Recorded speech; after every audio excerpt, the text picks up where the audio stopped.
C'est à l'échelle du quartier et non de la ville elle-même que le projet ATECAS souhaite intervenir. Cette recherche propose de donner une nouvelle vie à des friches industrielles ou des zones urbaines arrivées en bout de course.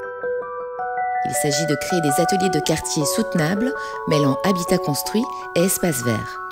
Un écoquartier, c'est un quartier qui devrait répondre aux objectifs de développement durable, donc qui est plus économe dans l'utilisation des ressources, notamment dans l'énergie, qui est plus respectueux de la nature. Comme les matériaux, les villes ont un cycle de vie. Le but du projet est donc de mettre en parallèle l'évolution des quartiers dans le temps et le mode de vie dominant de leurs habitants. Notre projet de recherche Atelier de quartier soutenable propose une vision alternative. C'est de regarder justement les quartiers dans leur évolution, qui tiennent compte de leur passé et qui essaient de s'inscrire dans une prolongation de leur identité. Au lieu d'imaginer un modèle théorique, les scientifiques se sont focalisés sur 3 sites qui font déjà l'objet d'une volonté de revalorisation de la part des autorités locales. Il s'agit de la commune fribourgeoise de Rossens, de celle de Carouge à Genève et du quartier du Vallon à Lausanne.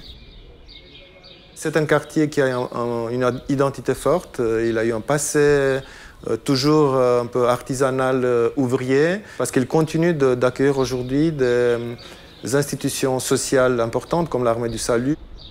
Ce quartier post-industriel proche du centre-ville de Lausanne offre aussi des activités culturelles avec des théâtres et des ateliers d'artistes.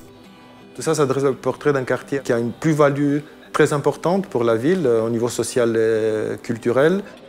Les habitants actuels sont en majorité des migrants, mais la construction de logements sur le site de l'ancienne usine d'incinération va attirer une nouvelle population.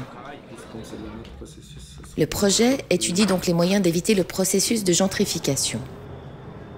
Lorsque les promoteurs immobiliers réhabilitent d'anciennes friches industrielles, ils attirent une nouvelle catégorie d'habitants aisés qui transforment le profil économique et social du quartier. Le but du projet est au contraire de privilégier des personnes qui ont un mode de vie compatible avec le style alternatif du quartier pour le préserver à long terme. La première chose pour le quartier de Vallon, c'est justement qu'on devrait concevoir une extension, une nouvelle partie de ce quartier qui est en accord avec ses identités. Le projet réunit les associations d'habitants dans le processus de planification. Cette démarche participative prévoit des rénovations à coût réduit. Elles garantissent des loyers abordables pour maintenir les résidents historiques. D'autres étapes vont permettre aux usagers de se réapproprier leur espace public. Comme la fermeture d'une bretelle de la rue du Nord pour diminuer le trafic de transit dans le quartier. Mais ce qu'on a imaginé, ce qui compte le plus, c'est un processus. Donc c'est une manière d'organiser le travail ensemble avec les représentants des acteurs majeurs, habitants, voisins, administration, propriétaires, investisseurs. Chaque fois, le projet de quartier soutenable sera spécifique au lieu où il se trouve. Ce projet d'éco-quartier évolutif réunit des experts de toutes les disciplines de la HESSO, architecture, géographie, environnement, sociologie.